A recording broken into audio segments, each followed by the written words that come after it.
Hello students, दृश्य success academy online classes में एक बार पुनः आपका स्वागत है। मैं विशाल सर एक बार पुनः आपका स्वागत करता हूं। जैसा कि मैंने आपको प्यूरिटन और रिस्टोरेशन एज से कनेक्टेड बहुत महत्वपूर्ण क्वेश्चन का पार्ट 1 दिया था, उसके बाद मैंने आपको प्यूरिटन एज में जो महत्वपूर्ण पोइट्स के ग्रुप हैं उनका वीडियो दिया है, जिसमें स्पेंसरियन पोइट्स और कैवेलियर पोइट्स जो हैं उनसे आपका परिचय कराया। और अब मैं क्वेश्चंस की सीरीज में ये दूसरा पार्ट लेकर आया हूँ, प्यूरिटन एंड रिस्टोरेशन एज, जो कि महत्वपूर्ण क्वेश्चन है। आप लोग कृपया करके जैसे मेरे वीडियोस को देखते हैं, देखिए, क्वेश्चंस को लिखिए, याद करिए, और ये बहुत महत्वपूर्ण क्वेश्चन होने वाले हैं आपके हिस्ट्री ऑफ इंग्लिश लिटरेचर से कनेक्टेड, जो कि आपके जूनियर सुपरटेट एग्ज़ाम, साथ ही साथ जो टीजीटी और पीजीटी के एग्ज़ाम होने वाले हैं उन सभी के लिए बहुत महत्वपूर्ण होंगे। तो चलिए क्वेश्चन शुरू करता हूँ मैं डायरेक्ट। पहला क्वेश्चन आपका लिखा है, the poets who got inspiration from Ben Jonson under the banner of the cavalier poets are. यानी कि वे पोइट्स जिन्होंने कि बेन जॉनसन साहब से प्रेरणा ली और कैवेलियर पोइट्स के अंतर्गत आते हैं, उनके नाम आपको बताने हैं। ए ऑप्शन रॉबर्ट हैरिक और Thomas Carew, B option Ben Jonson and Robert Browning. तो भैया देखो, ना बेन जॉनसन कैवेलियर पोइट है ना रॉबर्ट ब्राउनिंग है। Alexander pope and Robert Herrick, Alexander pope तो है ही नहीं कैवेलियर पोइट, हाँ रॉबर्ट हैरिक अवश्य हैं, लेकिन दोनों होने चाहिए। और चौथा ऑप्शन है Thomas crew and Alexander pope, Thomas crew तो हैं, अलेक्जेंडर पोप नहीं है। तो भैया देखो, रॉबर्ट हैरिक और थॉमस क्रू साहब ये दोनों कैवेलियर पोइट्स हैं, और बेन जॉनसन साहब के को इन्होंने फॉलो किया है, उनसे प्रेरणा ली है। तो आप कह सकते हैं कैवेलियर पोइट्स में दो पोइट रॉबर्ट हैरिक और थॉमस क्रू जो हैं वो इंस्पायर्ड हैं बेन जॉनसन से, और इन्होंने कैवेलियर पोइट्स के अंतर्गत ये दोनों आते हैं। Next question, in which book does sir John Suckling try to express his feeling and experience. John Suckling साहब ने अपनी कौन सी बुक के माध्यम से अपनी फीलिंग्स और एक्सपीरियंस को व्यक्त करने का प्रयत्न किया है। A option my dearest rival, B option ballad upon a wedding, C option struck from wild life like spark from his rapier, और डी ऑप्शन अर्न बरियल। तो साहब मैं इसका आंसर आपको बताता हूँ, माई डियरेस्ट राइवल जो है ये इनका ऐसा वर्क है जिसमें जॉन सकलिंग साहब ने अपनी फीलिंग्स और एक्सपीरियंस को व्यक्त किया है। Next question, who is known as a group of English poet associated with Charles first and his exiled son, most of their work between 1637 and 1660 are. तो अभी मैंने जो आपको वीडियो दिया है इससे जस्ट पहले वाला, जिसमें कैवेलियर पोइट्स और स्पेंसरियन पोइट्स बताए हैं, तो मैंने आपको कैवेलियर पोइट्स का इतिहास बताया था। तो मैंने कहा था ये चार्ल्स फर्स्ट के फॉलोअर थे सभी। तो साहब चार्ल्स फर्स्ट से संबंधित किसका है, तो उन्होंने कहा कैवेलियर पोइट का है, इसलिए ऑप्शन डी आपका राइट आंसर है। तो आप देखिए, जो मैं वीडियोस देता हूँ, जो आपको उनका हिस्ट्री समझाता हूँ, उनका डिटेल समझाता हूँ, वो इसीलिए समझाता हूँ जिससे कि क्वेश्चन करने में आपको काफ़ी आसानी हो जाए। Now the next question is, metaphysical poetry is concerned with the exposition of philosophical concept of the life of the universe. The given statement is, फिर से स्टेटमेंट सुनिए क्या है। Metaphysical poetry is connected with the exposition of philosophical concept of the life of the universe. The given statement is, दिया गया statement कैसा है, true है, बी फॉल्स है, सी ह्यूमरस है, या डी बिटफुल है। तो साहब इसका सीधा आंसर है ये एक्सप्रेशन ट्रू है। ठीक है, this statement is true. Now the next question is question number 5। तो देखिए, 5th नंबर क्वेश्चन आपसे क्या पूछा गया है। 5वां क्वेश्चन आपसे पूछा जा रहा है, the metaphysical poets employed many extended comparisons also known as. Metaphysical poets जो हैं वो अपनी कविताओं में कई कंपेरिजन्स को व्यक्त करते हैं। तो इन कंपेरिजन्स को किस नाम से जाना जाता है। पहला लिखा है गैरगेंटुअन सिमलीज, दूसरा लिखा है कॉन्सेट्स, सी लिखा है स्प्लेंडिड कंपैरिजंस, और डी लिखा है पैराडॉक्सेस। तो साहब मेटाफिजिकल पोइट जो हैं जो कि कंपैरिजन प्रदर्शित करते हैं अपनी पोएम्स के माध्यम से, उनको कॉन्सेट्स कहा जाता है। क्या कहा जाता है, कॉन्सेट्स, यानी कि इसका ऑप्शन बी आपका राइट आंसर है। Now the next question is, in which poem does John Donne try to convince a woman to have sex with him? In which poem does John Donne try to convince a woman to have sex with him? Option A, the apparition. Option B, the flea. Option C, to his mistress going to bed. और option D, all of the above। तो साहब मैं आपको बता दूं, John Donne साहब की ये तीनों poems, the apparition, the flea और to his mistress going to bed, इसमें इन्होंने कन्विंस करने का प्रयास किया है एक महिला को to have sex with him. Option D आपका राइट आंसर है। Now the next question is, which poem of John Donne is a play on Marlowe's passionate shepherd to his love? John Donne साहब की ऐसी कौन सी poem है जो कि एक प्ले के रूप में है on Marlowe's passionate shepherd to his love? ठीक है ना साहब?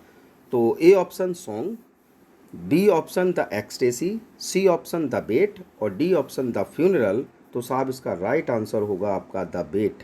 ठीक, द बेट पोएम जो है जॉन डन साहब के द्वारा लिखी गई, इज ए प्ले, एक प्ले के रूप में है on Marlowe's passionate shepherd to his love. Now the next question is question number 8। देखिए साहब क्या कहा है, name the poem by John Donne which was probably about his wife's death. John Donne की उस पोएम का नाम आपको बताना है जो कि शायद उन्होंने अपनी पत्नी की मृत्यु को ध्यान में रखते हुए लिखी। तो पोएम देखिए, लिखा है 17th holy sonnet, B option the flea, C option a valediction forbidding morning और डी ऑप्शन द फ्यूनरल। तो साहब इसमें 17th होली सोनेट जो है वो जॉन डन के द्वारा लिखी गई हैं, यानी कि इसमें 17th होली सोनेट इसलिए इसको कहा गया है, ये 17 सोनेट्स का एक कलेक्शन है जिसमें रिलीजियस सोनेट्स जॉन डन साहब ने लिखी हैं। तो ये ऐसा माना जाता है कि जॉन डन साहब ने अपनी पत्नी की मृत्यु को ध्यान में रखते हुए इनकी रचना की है। तो ऑप्शन ए आपका right answer. Now the next question is, in her words the pulley, Herbert साहब का एक वर्क है, नाम है the pulley. What alone among the blessing does God withhold from man? यानी कि हर्बर्ट साहब की पोएम द पुली में उन्होंने कहा है कि ईश्वर ने मनुष्य को ब्लेसिंग दी है या ईश्वर से मनुष्य ने ब्लेसिंग प्राप्त की हैं। तो वो क्या ब्लेसिंग है, प्लेजर की, रेस्ट की, विजडम की या ट्रुथ की? तो साहब इनके अनुसार वो जो ब्लेसिंग है वो है रेस्ट की। काहे की है साहब? रेस्ट की। तो ऑप्शन बी आपका राइट आंसर है। Now the next question is, what does Bogan refer to as a sweet sacred hill? Bogan साहब ने स्वीट सेक्रेड हिल किसको कहा है? किसको कहा है? कैलवेरी को, द माउंट ऑफ ओलिव्स को, माउंट सिनाई को या गोलगोथा को? तो साहब बोगन साहब ने स्वीट सेक्रेड हिल जो है वो कहा है द माउंट ऑफ ओलिव्स को। किसको कहा है? द माउंट ऑफ ओलिव्स को। अगला क्वेश्चन है आपका, Andrew Marvell wrote an Horatian ode upon this man's return from Ireland. Andrew Marvell साहब ने एक होरेशन ओड लिखी एक व्यक्ति के ऊपर जो कि आयरलैंड से लौटा। तो ऑप्शन है किसके ऊपर लिखी? A Jonathan Swift, B Bonnie Prince Charles, C Cromwell और डी मिल्टन। तो साहब ये उन्होंने होरेशन ओड जो लिखी थी वह क्रॉमवेल साहब के ऊपर लिखी है। Now the next question is question number 12। Question number 12 आपसे पूछा गया, who is not a metaphysical poet from the following? इनमें से कौन सा मेटाफिजिकल पोइट नहीं है? साहब इस प्रश्न का आंसर आप लोग मुझे दें, मैं ऑप्शन बोल दे रहा हूँ। A option John Donne, B option George Herbert, C option Waller और डी ऑप्शन फ्लेचर। अब इसमें से कौन सा मेटाफिजिकल पोइट नहीं है ये आप कमेंट बॉक्स में बताएं। Question number 13, the saints everlasting rest was written by. एक वर्क का नाम लिखा है द सेंट्स एवरलास्टिंग रेस्ट। ये वर्क किसने लिखा? Option A Jack Bolton, option B Richard Baxter, option C Jeremy Taylor, option D Thomas Fuller. तो इसका राइट आंसर है साहब Richard Baxter, option B. Now the next question is, which of the following uses blank verse, इनमें से कौन सा writer ऐसा है जो कि अपने वर्क्स में ब्लैंक वर्स का यूज करता है? डंस द फ्ली, जॉन डन ने अपनी पोएम द फ्ली में क्या ब्लैंक वर्स का यूज किया है, या ड्राइडन साहब ने ऑल फॉर लव में, शैली साहब ने डिफेंस ऑफ पोइट्री में, और विलियम कॉन्ग्रीव साहब ने the way of the world में? तो साहब इसका राइट आंसर है जॉन ड्राइडन साहब ने अपने वर्क ऑल फॉर लव में ब्लैंक वर्स का यूज किया है। Now the next question is which poet, critic and translator brought England and modern literature between 1660 and 1700?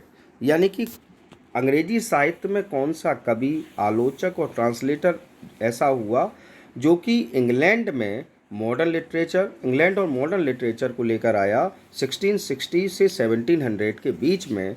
Option A Addison, option B John Bunyan, option C Crabbe, option D Dryden. तो साहब इनका सीधा सा answer है John Dryden साहब। ठीक, ये बात किसके लिए कही जाती है? जॉन ड्राइडन साहब के लिए। Now the next question is question number 16 number question देखिए क्या कह रहा है। After becoming a Catholic which famous religious poem see uh poem Dryden wrote? Dryden साहब अपने जीवन में रोमन कैथोलिक बन गए थे, तो रोमन कैथोलिक बनने के बाद ड्राइडन साहब ने कौन सी पोएम या कौन सी पोएम्स लिखी जो महत्वपूर्ण पोएम है उनकी, रिलीजियस पोएम, ध्यान रखना धार्मिक पोएम पूछी जा रही है। रेलिगो लेसी, दूसरी आल फॉर लव, तीसरी the hind and the panther, और डी एनस मिराबिलिस। तो साहब आपका ऑप्शन सी राइट आंसर है। वह रिलीजियस पोएम जो उन्होंने कैथोलिक बनने के बाद लिखी, फेमस पोएम, उसका नाम है the hind and the panther. Now the next question is who is known as the father of literary criticism? Literary criticism का जनक किसको कहा गया है? तो साहब मैंने फर्स्ट, फाउंडर, फादर को लेकर 3 वीडियो दिए हैं और उसमें मैंने स्पष्ट आपको बताया है कि जॉन ड्राइडन साहब को फादर ऑफ लिटरेरी क्रिटिसिज्म कहा जाता है। Now the next question is question number 18। तो क्वेश्चन नंबर 18 आपसे पूछा गया है poetry of the dash poets was rich in intellectual complexity. Poetry of the dash poets was rich in intellectual complexity. यहाँ आपके 4 ग्रुप्स के नाम लिखे हैं पोइट्स के, तो आपको बताना है कौन से ग्रुप के पोइट ऐसे हैं जो कि इंटेलेक्चुअल कॉम्प्लेक्सिटी के साथ अपनी कविताओं को लिखते हैं। A Spenserian, B Cavalier, C pre Augustan, और डी मेटाफिजिकल। तो साहब इसका सीधा आंसर है D metaphysical. Dash is a tribute to Cromwell by Andrew Marvell. यानी कि एक वर्क है एंड्रयू मार्वेल साहब का जिसमें कि उन्होंने क्रॉमवेल साहब को ट्रिब्यूट किया है, क्रॉमवेल साहब को श्रद्धांजलि दी है। आपको उस वर्क का नाम बताना है। तो A Bermudas, B an Horatian ode, C Damon the mower, और डी यंग लव। तो साहब अभी एक क्वेश्चन आया था, आपसे पूछा गया था कि एंड्रयू मार्वेल मतलब ने एक हॉरेशन ओड लिखी, वह किस लेखक के ऊपर लिखी थी, मतलब किसके ऊपर लिखी थी जो कि आयरलैंड से लौटा था, किसी व्यक्ति के ऊपर। तो नाम आया था क्रॉमवेल साहब। तो वही हॉरेशन ओड जो है वह एंड्रयू मार्वेल ने लिखी क्रॉमवेल को ट्रिब्यूट करते हुए। Question number 20।